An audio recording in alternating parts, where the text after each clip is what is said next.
Hello, it's Friday, October 18th. In this video segment, I call My Perspective and Comments. And I'd like to start out with the troubling issue that's taking place right now in the actions over there in Turkey and Syria. And I just want to briefly, I touched on this last week, I just want to briefly touch on that my concern that we've lost some of the voices in the Trump administration that would voice caution. And I want to mention, as I did before last week, I believe, John Bolton. I think that if he was giving advice to President Trump, I think there might have been a little bit more negotiations before the announcement to pull our troops out, because it appears that there really wasn't a game plan for what typically happens when the big country leaves the region.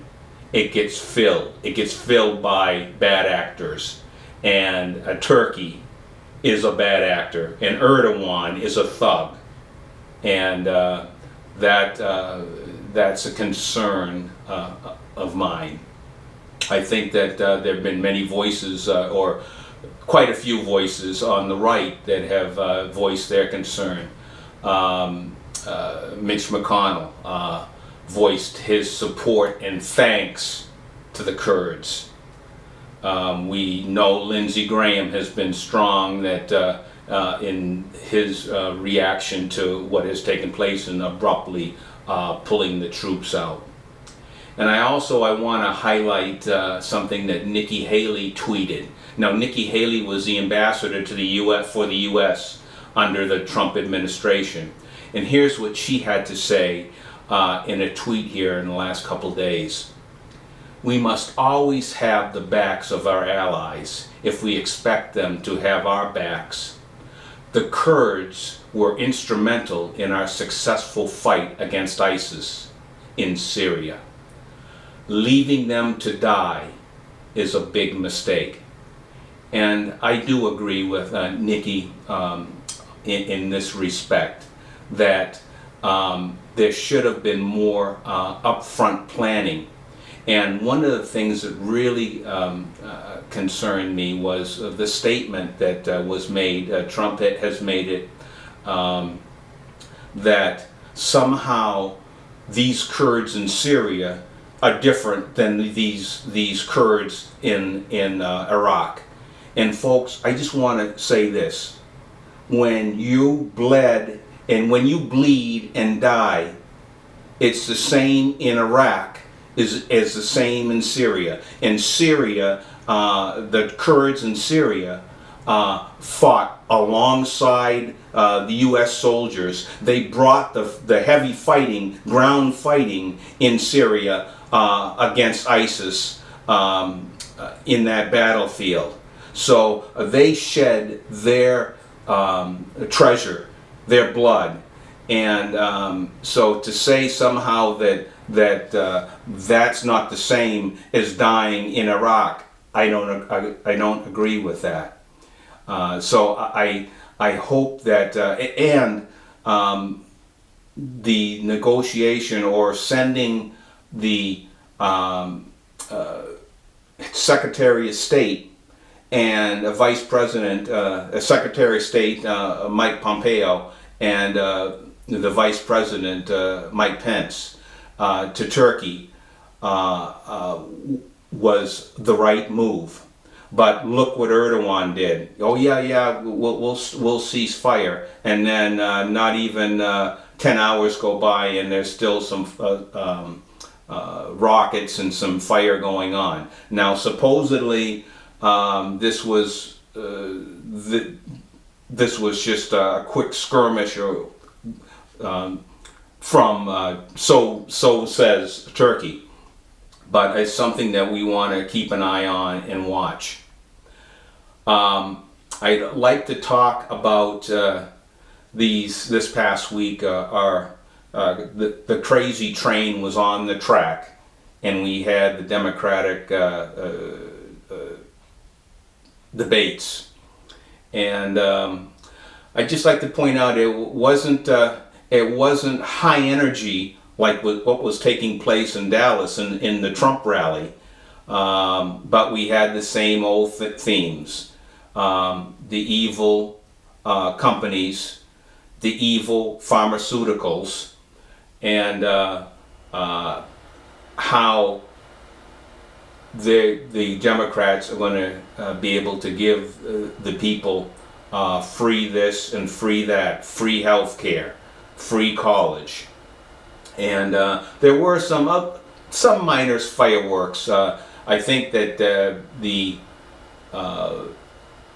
debates that went on with Elizabeth Warren, Bernie Sanders, Joe Biden, and the rest of the field poking jabs at Warren, it does appear that they feel, and the polls are edging her ahead of Joe Biden. But what I'd like to say is, with all that's been happening for old Uncle Joe, with President Trump going after him with Hunter, and those revelations, and the hits that he's been taken from the media, they haven't really been full force for Joe Biden. Even with that, Joe is still in second place. Now we'll see over the next couple weeks, and if he turns into a full-fledged gaffe machine, if he still holds second place. But I'd just like to briefly go over some of the things that caught my ear during that debate, and the sentiment on going after the Second Amendment rights, going after guns, was a topic that all the Democrats on that stage are pushing. But I want to point out Francis O'Rourke, Beto, had a lot to say. And right now, this is a failed campaign. And what he's doing right now at this point is to throw as much feces up against the wall and hope that something sticks. And what he did and what he had to say over the last few weeks in this debate is he's doubling down. He's coming for the AR-15 or the AK style rifle, and he's willing to use force. So they pushed him on a little bit on what was he talking about. Was he actually talking about enforcing and having confiscation? And he doubled down and said, yes, he is, and it will be by force if need be. So here we go, folks. Picture this. You get a knock on the door. It's the police. We're here to confiscate your rifle. Come out with your hands up. Is that what Beto is talking about when he will use force? Law-abiding citizens now are in Beto's crosshairs. I'd also like to point out that Beto had another issue that he wanted to promote and push. And it points right at free speech. What Beto has said is that if churches or religious groups oppose same-sex marriage, Beto wants to remove the tax-exempt status for the churches or religious groups. So Beto is doubling down. He is against Second Amendment rights, as we can see. And there are others on that stage that feel the same way that Beto does. Now, many of them won't actually come out and vocalize it, but they all are against taking your guns away. In fact, when these Democrats go to sleep at night, I think they dream about confiscating and taking away every single weapon out of the hands of law-abiding citizens if they had their way. But Beto has come forward, and again, as I said, he's in a failing campaign at this point. Bernie Sanders, the same message that he's help when it comes to health care.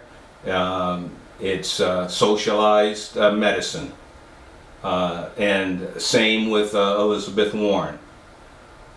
The other candidates, I guess at this point I just kind of would like to say maybe who I thought who came out the winners there. Elizabeth Warren was strong. Pete Buttigieg had did some sparring with Warren. Also went after Beto a few times. But I think I came a little harsh with old Donald Trump. But I'll tell you folks, if these Democrats that are on this stage keep on this message of demonizing companies, and I didn't hear anything about the state of our economy right now and the strength of our economy. They won't mention that. But they will mention, and they do say how they hate Donald Trump, and that's not a winning message. What in Dallas? I mean, there was excitement. There was a strong message on keeping America great, building on the economic success, and there was an atmosphere of excitement, and that we can do and we will succeed. And it's quite a contrast from what you saw and heard on that debate. So I think that Donald Trump, if I would recommend, and I'd urge him to kind of pull back in some areas. Maybe listen to some of his advisors, and a lot of times you don't have to attack to be a strong leader. Now I know it's been 2 years.